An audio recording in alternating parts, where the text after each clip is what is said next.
السلام علیکم ورحمۃ اللہ وبرکاتہ۔ محترم ناظرین، تعلیم الاسلام کا تیسرا حصہ میں ہمارا سبق ہے نواقض وضو کے باقی مسائل، صفحہ نمبر ہے 29۔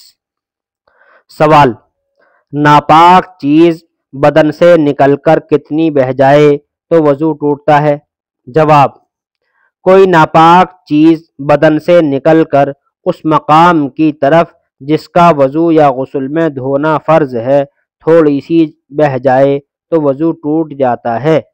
سوال: آنکھ میں خون نکل کر آنکھ کے اندر بہا باہر نہیں نکلا تو وضو ٹوٹا یا نہیں؟ جواب: نہیں ٹوٹا، کیونکہ آنکھ کے اندر کا حصہ نہ وضو میں دھونا فرض ہے نہ غسل میں، یعنی بدن کے اوپر بہہ کر آ گیا تو ٹوٹے گا۔ سوال: اگر زخم پر خون ظاہر ہوا، اسے انگلی یا کپڑے سے پونچھ لیا، پھر ظاہر ہوا، پھر پونچھ لیا، کئی بار ایسا کیا تو وضو ٹوٹا یا نہیں؟ جواب: یہ دیکھو کہ اگر خون پونچھا نہ جاتا تو بہہ جانے کے لائق تھا یا نہیں۔ اگر اتنا تھا کہ بہہ جاتا تو وضو ٹوٹ گیا، اور اگر اتنا نہیں تھا تو وضو نہیں ٹوٹا۔ سوال: قے میں کیا چیز نکلے تو وضو ٹوٹے گا؟ جواب: قے میں پت یا خون یا کھانا یا پانی نکلے اور منہ بھر کے ہو تو وضو ٹوٹ جائے گا، اور اگر خالص بلغم نکلے تو وضو نہیں ٹوٹے گا۔ سوال: اگر تھوڑی تھوڑی قے کئی مرتبہ ہوئی تو کیا حکم ہے؟ جواب: اگر ایک متلی سے کئی بار قے ہوئی اور اس کا مجموعہ اس قدر ہے کہ منہ بھر جائے تو وضو ٹوٹ جائے گا۔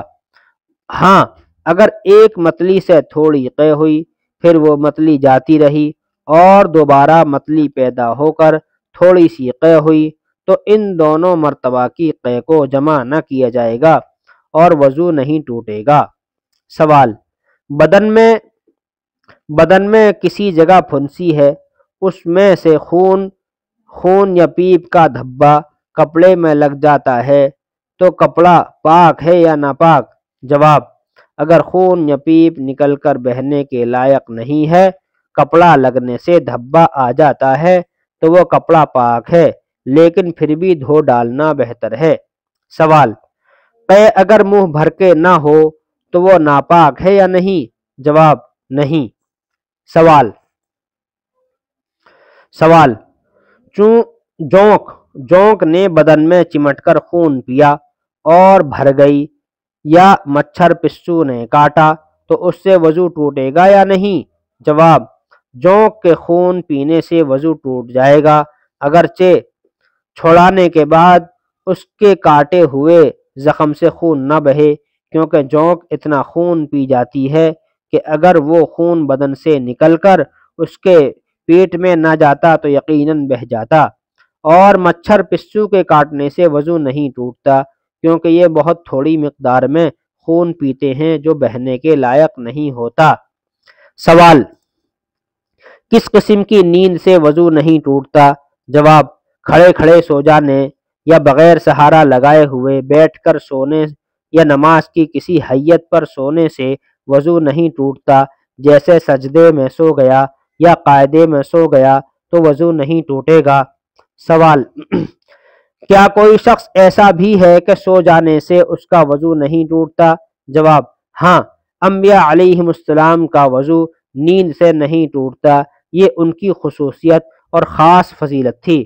سوال: کیا نماز میں قہقہا مار کر، کھلکھلا کر ہنسنے سے سب کا وضو ٹوٹ جاتا ہے، اور قہقہے سے کیا مراد ہے؟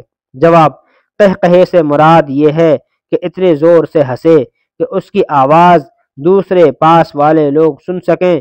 نماز میں قہقہا مار کر ہنسنے سے وضو ٹوٹنے کی یہ شرطیں ہیں: نمبر 1، ہنسنے والا بالغ مرد یا عورت ہو، کیونکہ نابالغ کے قہقہے سے وضو نہیں ٹوٹتا۔ نمبر 2، جاگتے میں ہنسے، پس اگر نماز میں سو گیا اور سوتے میں قہقہا مار کر ہنسا تو وضو نہیں ٹوٹے گا۔ نمبر 3، جس نماز میں ہنسا ہے وہ رکوع سجدے والی نماز ہو، پس نماز جنازہ میں قہقہے سے وضو نہیں ٹوٹتا۔ سوال: کیا کسی دوسرے شخص کے سطر پر نظر پڑ جانے سے وضو ٹوٹ جاتا ہے؟ جواب: اپنے یا کسی دوسرے شخص کے سطر پر قصداً یا بلا قصد نظر پڑنے سے وضو نہیں ٹوٹتا۔ یہ وضو کے نواقض وضو ہو گئے۔ انشاءاللہ کل کو پھر ہم یہاں سے پڑھیں گے، یہ والا غسل کے مسائل پڑھیں گے کل کو، غسل کے مسائل، پھر اس کے بعد موضوع کے شروع ہوں گے انشاءاللہ۔ والسلام علیکم۔